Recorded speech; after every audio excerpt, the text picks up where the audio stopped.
Hey everybody, happy Tuesday. I know it's kind of late, but I want to make sure I give you guys good, just lotion myself up, make sure I moisturize for you guys when we about to get started with this live. I know a lot of you guys probably just about to come in. Hi, Chris.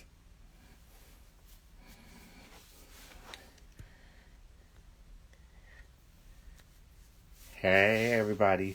I know you guys are probably wondering, we got little changes going on here, but we're going to make sure y'all have a good time. And you know what? While we're doing this, we're going to share this so that way people can see what's going on.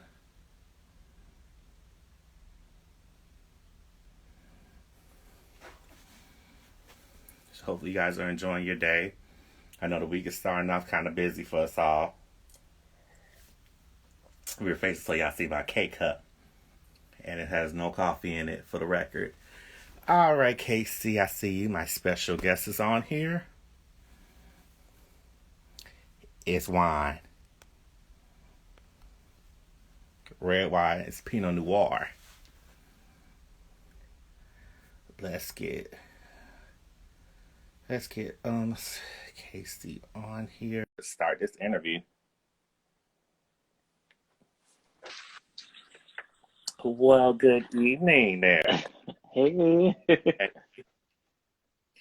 For those of you who are wondering who my special guest is down here, this is my special guest right here. You guys probably know him. His name is Casey Hamilton. He's also a content creator. Hi, Rico Cassadine. I see you on here. He's the creator of the web series Judys, and he's a new author too of his book called, and hopefully I'm saying it right, Casey, Men After 10. It is called Men After 10, yes. Out today. Today, September 28th, guys. Make sure you go get it. Paperback, Kindle, all the above, Audible, all the above. I love the Audible version. I just have to say, the audiobook version, I narrated He, myself. he sent me that And link, y'all. yeah.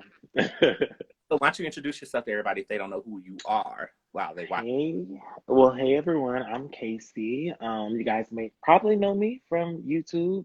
My channel is Recreational Drama. I used to do a web series called Judys, a comedy about drama set in gay Atlanta. Took some time off from Judy's, and now Men After 10 is my debut novel, and it's out today. Amazon, Audible, you name it, Walmart, Barnes and Nobles, yeah, all that. Please cop it. It's a black gay novel written by a black gay author, and let me tell you, it's authentic as hell. Mm-hmm. I really go into the nitty gritty of what it's like, how hard it is being black, gay, and online in this day and age. Hey, you know what? For y'all information, we're gonna put this out there. Casey, I'm sorry, I'm gonna put it out there. Mm. We did a little test run, so we was talking about a little bit of stuff. So I know a lot of you guys know him from Judy's, because I know y'all was used to him. He was on season 1, the beginning of the first episodes we had here. And you see him here. You're gonna put me on A lot of blast all the way, okay? he had a hair on Judy's, but you shaved it off and everything. And to me, you look great with hair, and you look great without the hair, because it gives Well, you a more thank you. sophisticated look. Thank you. Thank you. I feel pretty sophisticated. Do I look authorly enough tonight? I feel You authorly. look great. You look great. Trust Thank me, you you. look great, because a lot of the comments are saying everybody remember Judy. They said Judy was the bomb. They miss Judy's. Now we gonna get to all that. I know you guys want to know about Judy's and all the above and what he's done with the book Men After 10. But let me ask him first off. How are you doing overall? With the whole pandemic when it first started, what was your mindset in the beginning of last year? Should I say a year and a half now? Yeah, I remember it very vividly. I, re my first reaction to COVID was I intend to survive because I've been through too much not to. Honestly, Man After 10 was the book I could not leave this earth without writing. So my first thought was like, I don't care what's about to happen. This book is gonna come out and I'm gonna be alive to see it. I had a story to tell and I'd already been through so many obstacles. Uh, Even COVID was just, nah, not today, bitch. So I I was pretty determined to make it through. I wasn't in the best place at the time, but look where I am now. My first book is coming out. It's out today. That's crazy. I had to find a publisher. I didn't even have a publisher then. I didn't even know who was going to publish the book. And I have a publisher. Uh, so much has happened in this year and a half. I know COVID has happened and it's done a lot of damage. Um, but yeah, for me, it's been I mean, it's been some good and some bad, of course. But I right now, the case that's talking to you tonight, Mm-hmm. I'm in a pretty good space. Yeah. That's good because listen, you guys, when we did this right here, we booked this. What we booked this? Wait, hold on. This is No, Sovereign Guest. This is the guy that played Clue. I, And Judys, he's here. I I, haven't seen him in so long. Hey, hey, hey, Ronnie. because a lot of people don't realize we booked this like what last week. Yeah, it was a little last minute, It but was, I thank you for but we want having to me but I because want I remember to you give from y'all Judys some and good you stuff. always show so much love. Yeah, So thank you. Now I'm on your show. How about that? yeah, of course, because he was kind of a little intimidated coming on my show, and I'm like, you're intimidated coming on my show, and everybody I know who's on the comments, they say they want to be like Critical Castline said he wanted to be on Judy's. Back in the day when it came out. Oh yeah, that was a good time. It was a special moment to be with these four Mm-hmm. gay guys in Atlanta filming this web series with no budget, running it and gunning it on Mm-hmm. spots, and, very unscheduled. Yeah, For a but summer in Atlanta, it was uh-huh. it was it was a special moment. Yeah, what made you like? I know we're gonna get into the book and everything. I know you guys want to know about Judy, so I'm gonna get into Judy's right now for everybody. yeah, we can What talk about what it. what, what made you start the conversation with Judy's? If you don't mind me asking that question. What was the what? No, what made you want to start Judy's when you first started doing Judy's when you was writing it? What made you want to do that? Because I know everybody wants to know what started the word of Judy's. I've never been asked that question before, so thank you for asking that.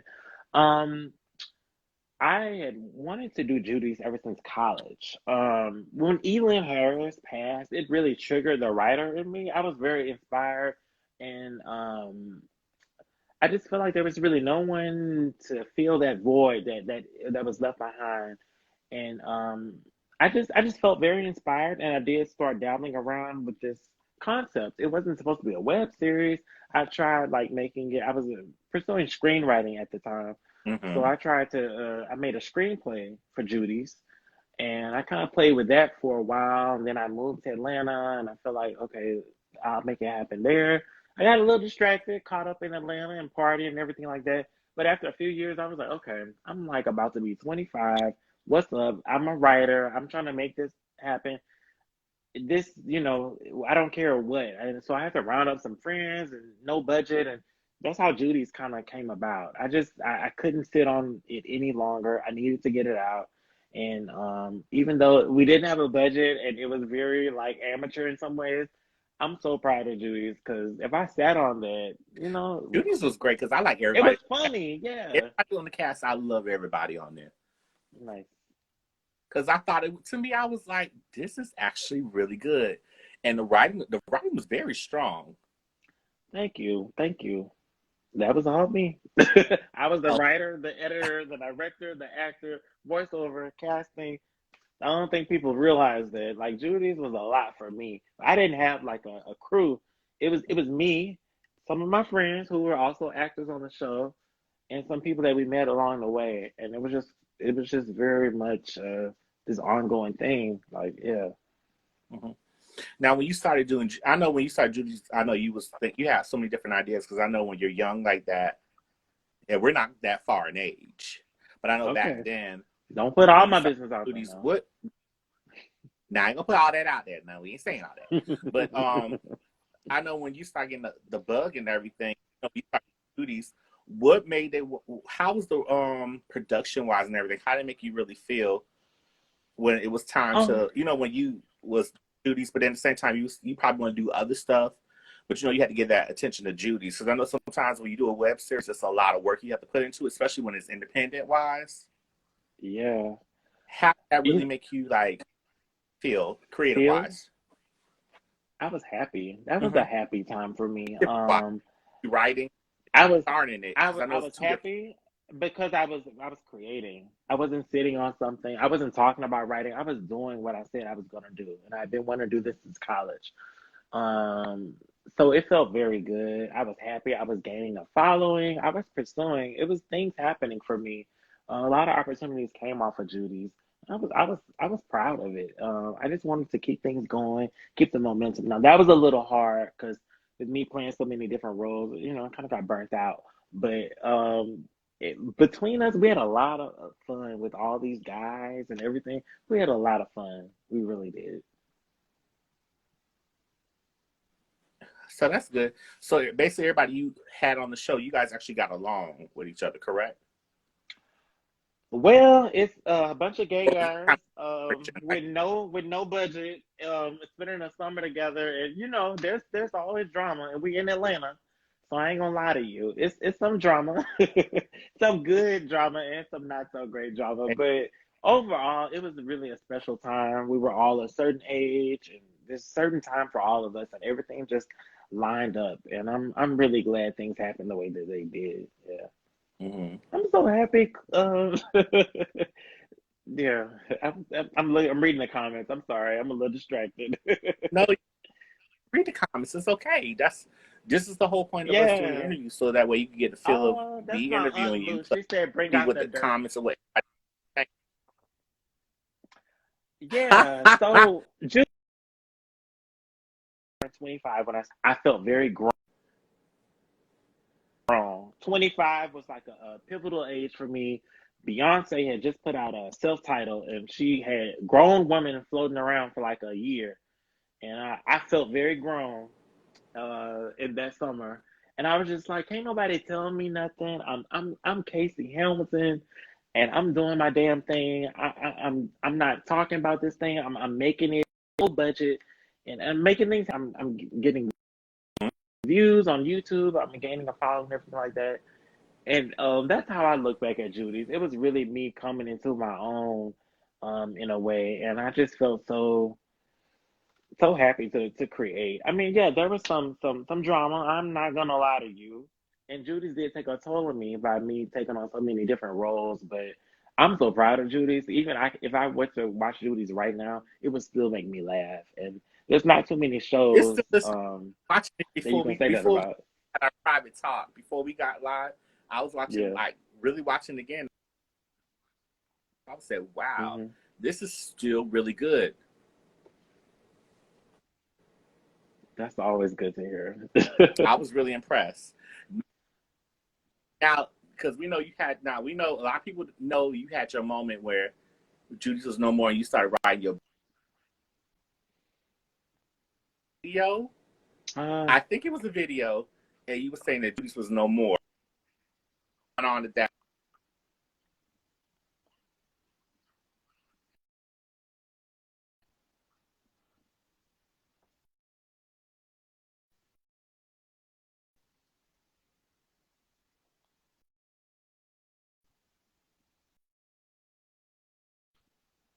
it's a break situation, but I think I understand your question. Um, in regards to that, just moved to L. So I just moved like across the country. Are we caught up? I'm sorry, like, the internet is. I don't know what's going on. Are you there?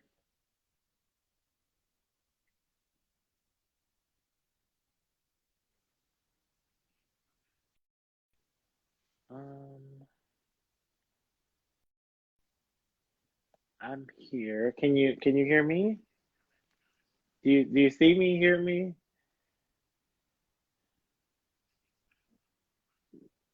One moment. Okay, we got you back. Uh-oh.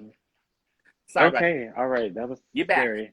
Had freezing you up, but what was on like I was saying, what was on your mind when when you said Julius was no more, and you was going through your mindset of I have to I have to do my own thing. What? Um, well, that was a lot. I was really burnt out. It really took a toll. I felt like I was so dedicated to Judy's. I really enjoyed doing Judy's, and Things were happening for me, but Judy's wasn't something I was totally under control with because it involved other people. Even though I played a lot of roles, I couldn't play every role. Mm-hmm. And not everyone took Judy's as seriously as some other people did. Mm-hmm. So, if one person doesn't show up, it's kind of like, oh, I guess we can't shoot because this scene involves them. And there's only so much, improv improvising you can do. So it kind of exhausted me. Mm-hmm. I had some personal stuff that happened. My oldest friend like died in a very tragic way. And I had an opportunity to move to LA, the Uh-huh. other side of the country. No, I didn't know anyone, um, but I took the opportunity. LA was rough on me, and I gave it a chance. I Okay. really tried to make it work, and that's where I was when the whole the end of Judy's kind of happened. I was Okay. pursuing screenwriting in LA. Yeah, Okay. Now we gonna get off that right there, because that way everybody who didn't see that part of what happened with Judy's, now. yeah. Now let's get into Men After 10, the book that you've been writing on. And I know it took some years for you to write this book. So tell us about the concept of Men After 10. Yeah, so Men After 10 is man, it's about app and hookup culture in the Black gay community, and it particularly looks at it from the point of view from these group of friends and this group of strangers that use the app, and it just really delves into how hard it is being Black, gay, and online in this Mm-hmm. time, in this upside down ass world that we live in. And I live in Atlanta. It's really tough, but in some ways it's easier than it's ever been to be Black and gay, uh, because things are a lot more acceptable as far as the social, situation is. Mm-hmm. But it's also very hard to find genuine connection with people, and that's really what the book is about, the struggle, the Mm-hmm. struggle. Yeah, Okay. No, but that's good. But do you have a picture, or maybe like maybe something on I iPad, so absolutely want do. what Men I, After 10 looks like, that if they want to buy it, they can see what it looks like. this is from the ebook version. I'm sorry if my ring light is It's ring like reflecting. that. If y'all can't see what it says, But this that's is what how. Men After 10 looks like. And it's out today on Audible, on ebook, on Amazon, paperback, all that stuff. I strongly suggest you guys check out the Audible version because Audible is free with the trial, and you can get the book for free through that. I'm really proud of that. Yeah. Okay. All right. Now, when you went to writing the book, have you now? And I know you probably have people that know who you are from Judy's when you start writing the book. Who's the biggest? Who was some of the biggest supporters that surprised you? Well, when you can't start writing the book, and then since it's out today, September 28th. Who some of the big supporters, or maybe some celebrities? Because sometimes you may have celebrities who follow you, and you may be like, oh my gosh, they're following me. They know who I am. Did you have any like a fan out moment or anything like that? I'm gonna keep it real with you. Um, I find writing a book to be a very lonely experience. It's very hard to write a book, and it Mm-hmm. requires that you kind of self-isolate before self-isolation was cool and coronavirus came along. Um, Writing a book is hard. And I lived in LA when I wrote this book. This book was written in LA. And LA is sunny weather. It's always a sunny day outside. Mm-hmm. I love the beach. I love going there. But when you're writing a book, you kind of have to get in the habit of writing every single day, no matter if the sun is out and there's so much to do or whatever is going on. You have to kind of have your me time. I'm an only child, so I'm pretty good with me time, but it kind of tests even that for someone like me. Um, so it's really tough. So to answer your question, no one cares about a book that's not done. And writing a book, it takes time. It really does. It really does. It took me 3 years. Yeah, And I if remember. you think I had someone being my cheerleader for those 3 years, think, oh yay, you finished a chapter, good for you, and just cheering me along, you would be wrong. It's kind of lonely. It really is. So it's really tough. Which I kind of had to learn through writing it. This is my first book. it's something you got to work yourself through. So for me to be here talking to you today on my publication day, the book is out everywhere today. Mhm. I feel just so proud of myself because every word that you read on the page of every book, of every page of the book, I did that. That was just me. No one else was involved. So it's very fulfilling. Okay. Yeah. Okay. Now I'm gonna bring up something that when I saw, when you came out with you had mind you hit me up when the book was already done. We was about to come out. We was about to do this thing right here, y'all. Now, when because I know you did like little trailers to the book, give people like a little trailer and everything.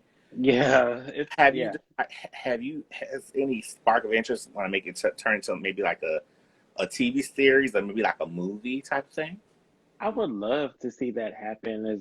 In my head, I see it as like a limited series, one season only sort of deal on like a HBO Max or something like that. Hmm? Um, but that would be interesting because a book allows you certain freedoms that don't always translate on screen as someone that used to, do a web series. But I definitely see a visual Because, form of being at the 10. I would love to see that happen. okay, no, because you Yeah. probably wondering like, man, after 10, what's going on? People are probably looking like they see they're like, what the hell is this about, or what's really going on? But Yeah. for you, because I know you've done a lot. You've done web series. You did the web series. Hmm. Now, have you thought about now? Since I said we got to entertainment wise, and you said you could possibly do it as a limited series. Have you thought about any other concepts, or maybe or any other ideas you want to write, or maybe like future endeavors, or maybe like another show, another series, or maybe web series, or anything like that? Or are you just Uh, look at the moment while you're promoting it because it came out today? I really enjoy being a novelist because it allows me complete control. Um, I don't have to depend on other people if this story is told or not. And I have to, I've been burned a few times from Judys and some other projects. Mm-hmm. So I enjoy being in control of my own story. So I'm just pursuing that. My next book, I definitely plan to really get deep, deep, deep into it, after today. So Okay. I'm just kind of Hold concentrating on being a novelist these days. on, Casey. I got to give a shout out to my cousin because stay on here, Kiana underscore Okay, 305. She I see celebrated you. her birthday on the 26th of September. So even though our Okay, birthday, we want to wish her on here happy belated birthday. So if you guys see Kiana underscore 30580, y'all wish her happy belated birthday. It's her birthday. We're not going to say her age because she's still young. all right. Well, can I shout out my cousin Of Haley course, out in the shout out, comments? got your cousin. She's Go ahead. she's been such a supporter.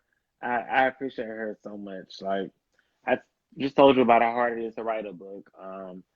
But to have support from someone in your family like her, it means a lot. Yeah.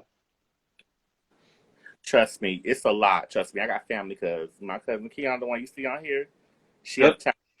one of her daughters. Well, let's just say her kids are all talented, but her second oldest daughter, oh my gosh, she's talented. So I think for my cousin, she has talented kids, and it's because of the foundation she gave, because she's an awesome mother person. So I understand where you're coming from with it because she and our family, so we have that gene in us where you have that giftedness of things are going to be coming out right, just like for you with your family and your cousin and everything. So I get where you're coming from. It's a parallel connection, so I get where you're coming from with Go ahead, Kiana. it.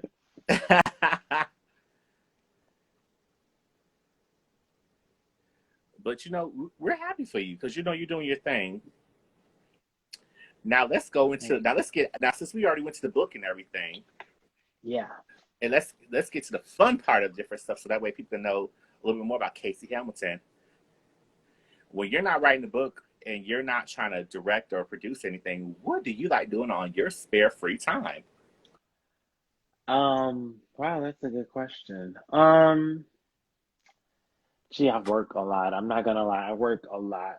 When I'm my best self, I'm like going to the gym and going for a run and things like that, meditating and journaling and things like that.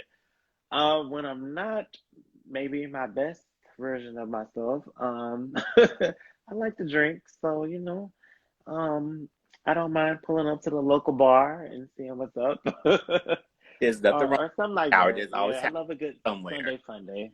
Yeah, Don't yeah, always and say I arguing love over Brandy, my the cousin. topic. Yeah, I love Brandy. Be I right do the too. stalker. That's me. I I love do Brandy. that. Probably my favorite voice ever. But we don't want to talk Mine about that because I too. can go on and on. Mine too. Mine too. Now, how do you feel about now? Let's now since we getting everybody asking about Brandy and everything. How you feel about her being on upcoming on Queens in October 19th with Eve, Tori Naughton, and Nadine Velasquez? I'm so excited, and I always tell people I'm only here for the music because I love her music. Like the acting, that's okay, that's fine. But I'm here for the But is music, it the for voice of it all. her music too? Because for what they're saying that Queens, the It's like a the producer of rapper. the music. Did you find out? Did you know that the music is going to be produced by Swiss Beats? I did know that. Of course I did. I'm excited. I don't know what the music is gonna sound like, but I'm excited for her. This looks like a good project. It's Mm-hmm. one of her, it has a lot of potential from an acting standpoint. So I'm gonna be watching. I'm sorry, I'm gonna check it out. It's no, but I find it funny because I'm gonna get off topic with. But it's fun. It's funny how when we talk about Brandy and everything, a lot of people don't realize. I'm gonna bring you a little fun fact. I don't know if you know this, but a lot of people don't know that. You know how she had the remix to "You Don't Know Me Like You Used to." We used to the remix Hmm. with Shanta the Brat. Hmm. A lot of people don't know there's a Swiss Beats remix that people that haven't heard when it's Oh, Brandy, Shanta the Brat, and Eve. oh, even I didn't know that. Okay. A lot of people don't know that. And that one's a good version too. Just like the Dark Tower remix is great, and the Swiss Beats remix is totally different remixes. Oh yeah, Brandy's catalog is just impeccable. Like her unreleased catalog is so strong, man. Oh, There's don't so many talk. gems hidden in it. But that's a whole nother conversation, That's a ain't it? whole nother conversation for when we Yeah, if we talk about her. We'll get yeah, and I'll call you back on that one. right. Okay. I'm gonna do I'm gonna try to do something like that, Brandy panel, y'all. So y'all fingers crossed. I'm trying to get Casey and a couple other friends on here, and we'll talk about it. Yeah, fingers Thank you, crossed. Dominique. I see you saying so happy for you. Thank you. Yeah. I Now, hope you're doing so good, Dominic. I haven't seen you in so long. I hope you're yeah. doing good. And I, it I took miss you. 3 years to come out with this book, but how does music play a role in you writing your book? You know what? I wrote to so much music. If when you read the book, you'll see I was very influenced by the Clark sisters at the time. I was kind of late getting into them. I grew up Jehovah's Witness, so I didn't listen to a lot of the gospel artists that a lot of other people are so familiar with. I listened to a lot of music that just sounded like nighttime because the book is set pretty much after 10 Filler. p.m. Yeah, so I listened to things that sounded like the later hours of the night There's and something wrong with all. we got some other good bloggers on here and a lot of people who do big things like T Spiller. So T Spiller, if you see Casey on here, try to invite him on some stuff because he got a book out. I'm just Katie saying. Spiller, I like the name. T Spiller be spilling the tea on different stuff on web series and everything. I'm just saying, All right. because T Spiller will spill the tea, but will spill the tea in the way that you know what's up. Okay. And I respect T Spiller. That's why we get along very well. But since we said music, has has played a role in like you said, Clark Sister. But what's your favorite Clark Sister song? Jesus is a love song by far. Yeah. Okay. That's a very interesting Because song like I have that. too many. I have too many favorites of mine. I like is my living in vain, Hmm. and you brought the sunshine. Those are my two favorites right there. Jesus is a love song. There's a whole scene And in the endow me. book that takes place revolving around that song. And if you're a Clark Sisters fan, I want y'all to let me know if I did them justice, because I really tried to be as descriptive as I could and really just do right by them. But yeah, there's a whole scene that takes place around that song. It's a very interesting song if you really think about it, because it's a gospel song, but it doesn't sound like a gospel song. And I know I love me some Twinkie Clark, and I know quite a bit about her. And she Mm-hmm. wrote that song, and yes, she's featured on it as well. But that song, it's in my to my ears. It's written from a place of passion. Okay. Um, Maybe not so much praise. It's a different song. It's quite romantic. Okay. It can kind of be a love song, to be honest with you. Look at you getting all deep. It can. Look at you getting all deep. And I ain't never seen, in my job, been friends with this brother right here for a while, and I never seen this deep side of him. But you So got a question up here to say, so Casey, who do you feel as though you can relate to the most in the book? Good question. thank you, Haley. Bronte. Bronte, when you read the book, is a writer, or he thinks he is, or trying to be, or whatever. And I'm always very partial to people that are pursuing writing because it's so hard and it's so lonely and so isolating. So, Bronte goes through it in the book. But yeah, I do relate to him the most. Okay. Yeah, he's like my favorite character personally. Now I'm gonna ask a couple. Now I'm gonna ask some people if anybody has any questions for Casey, feel free to you can comment the questions or write it in the question mark, the bubble that has a question mark on there, because I definitely want to know what questions you have for Casey on here. And until we get those questions right there, and I'm gonna ask some off the wall questions for you until All they right, questions. So be prepared, Casey. and I already am. Oh, wait. You got a question first. Say, are you doing readings anywhere? Good question. It's interesting. That's an interesting question in the time of COVID. I will be in San Francisco next month to participate in Litquake, which will kind of be like my first in-person event as a published author. And yes, I will be seeing you there, Mr. Garb, McVeigh Russell. So yeah, next month we will see. How now with you going on like doing these book tours? How's the safety protocols? With it being the pandemic and everything. How does that kind of coincide with how you have to do your tours and your book tours and everything, like signings and everything, meeting fans? Well, this has been very different because most of what I've done has been virtual, which has worked for where I am right now. I'm working a whole lot in my life, so it's worked for me. COVID has turned the whole world upside down, but in some ways, it's been some benefits. So I'm just trying to concentrate on the benefits than the negatives. Of course, it would be great to see people in person and meet people and network and all that stuff. Okay. So I'm definitely looking forward to the San Francisco Lit Quake so I Right. can meet everybody. Oh, I got some of my press mates saying stuff. This is Yeah, Matthew you got Clark. so she got one of my best friend is that Christy Bitch 395. He said, "What writers or artists inspire you?" Gloria Naylor. Gloria Naylor is my favorite writer. She wrote my favorite novel ever. It's called The Women of Brewster Place. Uh, Okay, we by all far, know and that. I know y'all. I hope y'all know about that because that is it for me. Like I keep that in my back pocket pretty much, and that I consider. I don't know if people will feel the reference when they read the book, but I consider like the blueprint of Men After 10. I read the book, watched the movie and everything like that, and that's what got me to okay. Let's see. This really got me into tapping into the writer in me and getting this story out. It took me some time, Mm-hmm. but that was man, that book right there. It is my favorite. So That's Gloria Naylor by good. far. Shirley Jackson is another one because I'm dark as hell and she's dark as hell and she makes me feel comfortable with being dark as hell. Okay. Um, Iceberg Slim does. I mean, I wouldn't be able to say the things that I say in the book if I hadn't read the book I read by him. Um, so yeah, those are my like top inspirations. And Okay. yeah, outside of like the authors, I love Brandy. So Music wise, we ain't going to music wise right now. It said, "How did your own religion background challenge and or enable you to tackle your subject matter?" Good question. Ooh, that's a very involved question, Matthew. Question, Matthew. So I grew up Jehovah's Witness, um, which is not a religion that I would have chosen myself.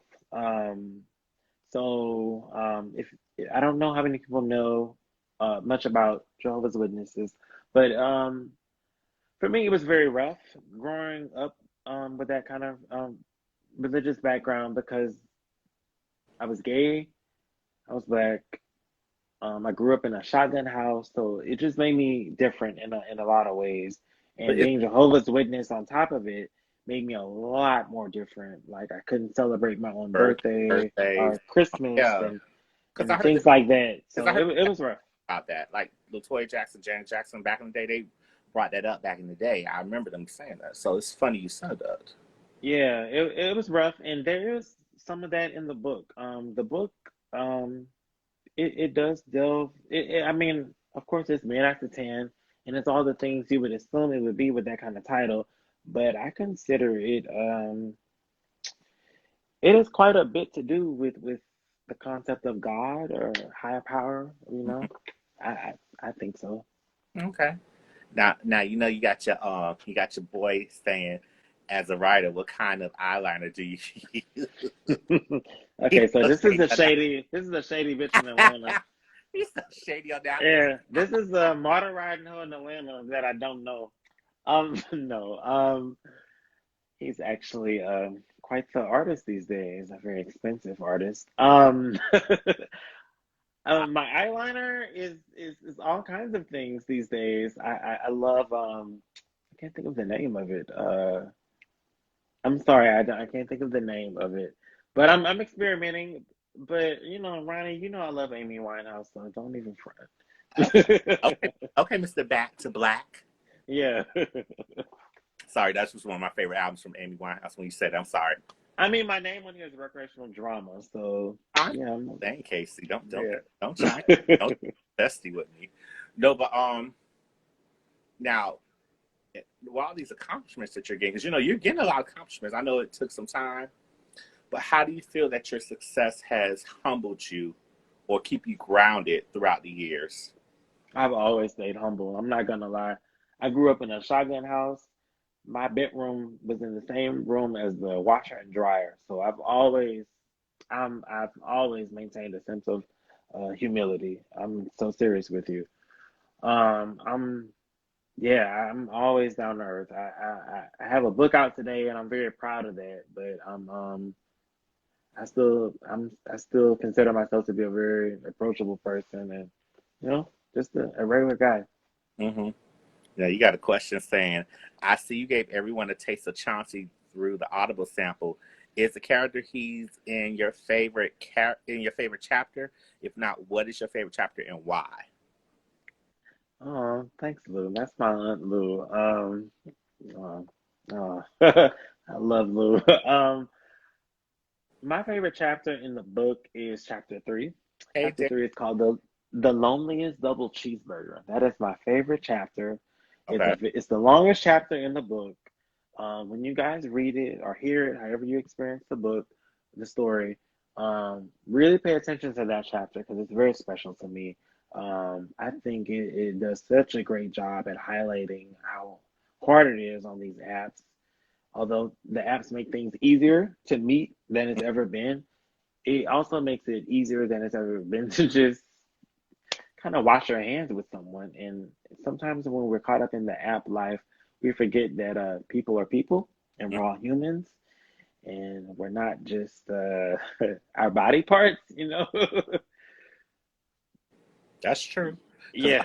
don't think about it. They think that when it comes to sexuality and everything, you're supposed to just give yourself away, and don't think that everybody has feelings.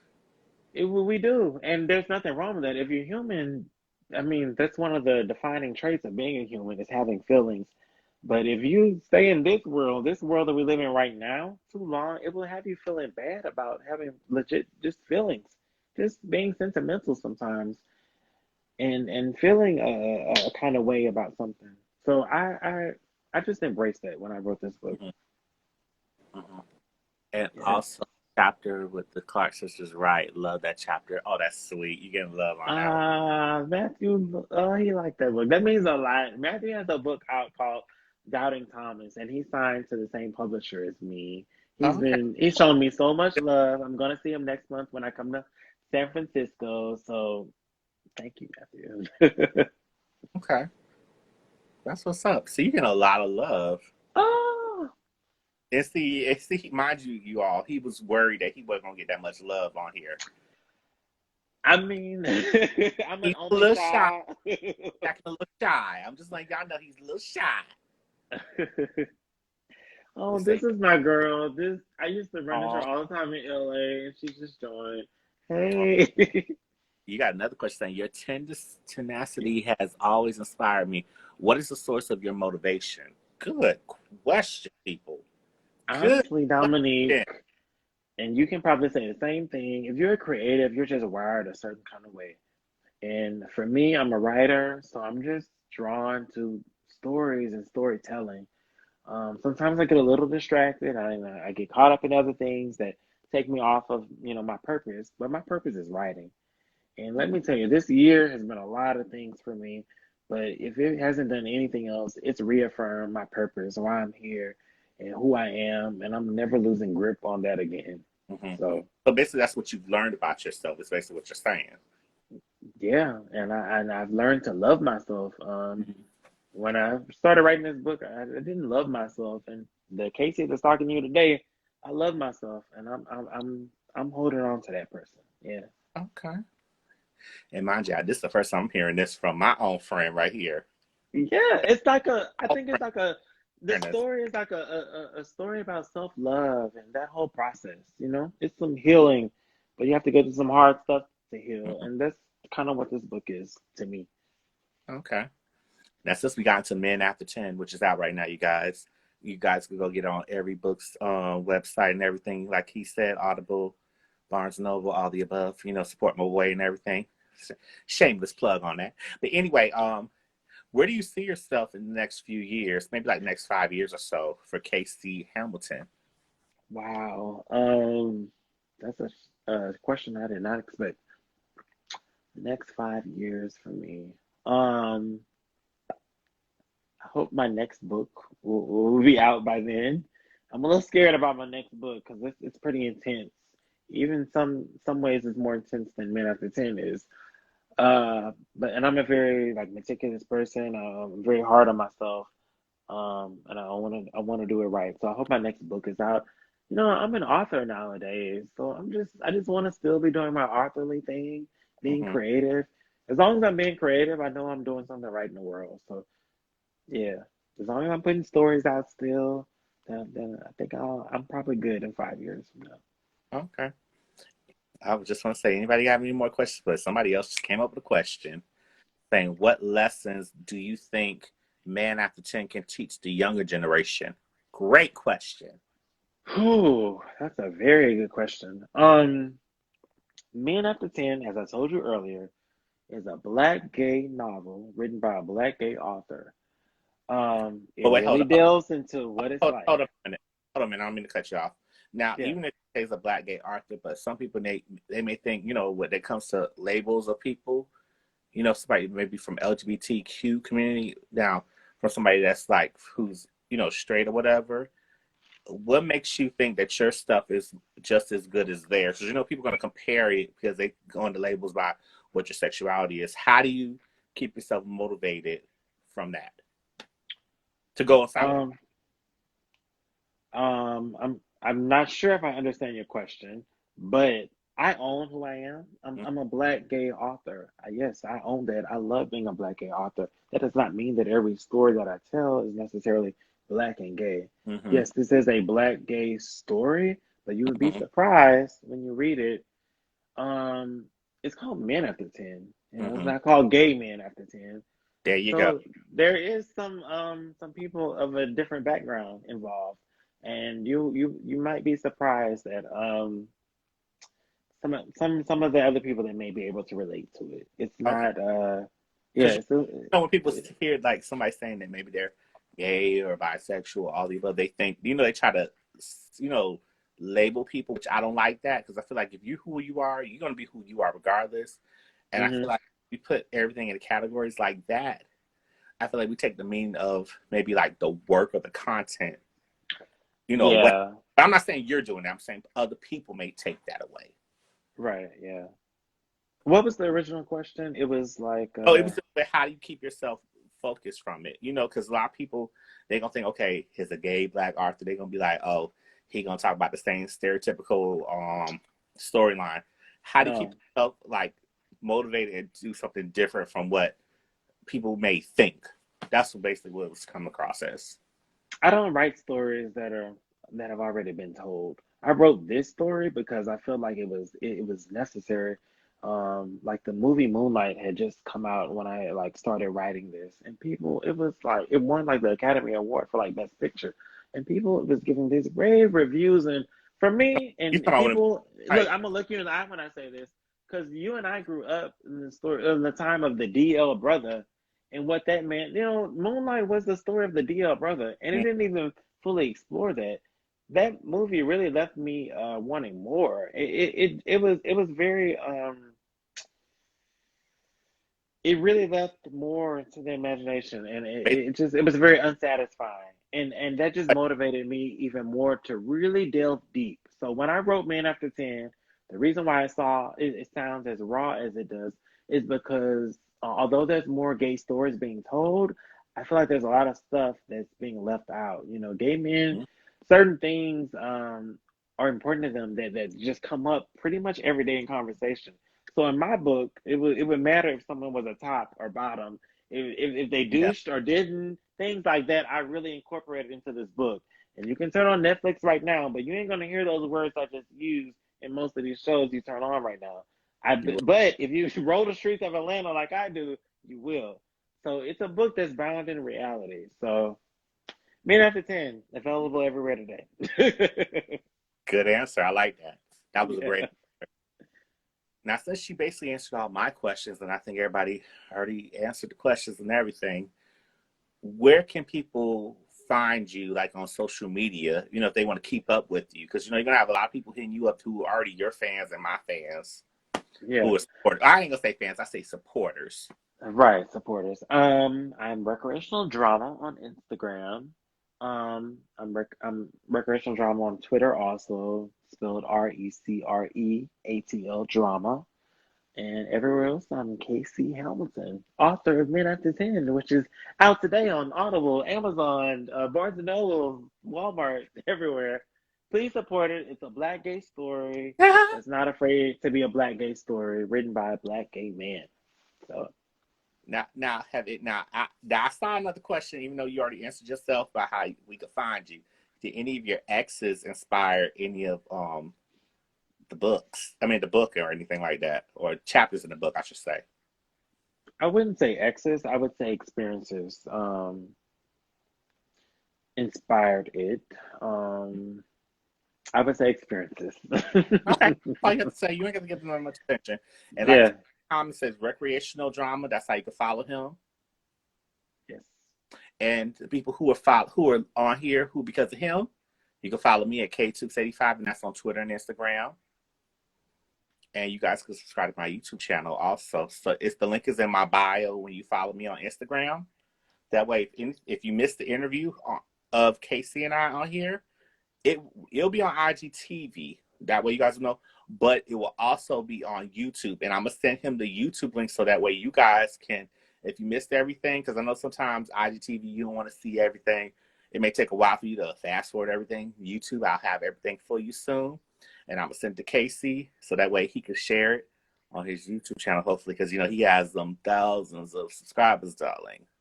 I see some shade in the comments, but I don't really want to address that right We now. ain't talking about that. That's unconditional love right there. They showing. I see. That's Clearly. love. That's love right there. They just hold it. They just showing it to you in a different way. But Okay. one thing I will have to say to you, I really do appreciate you coming on my platform because the K2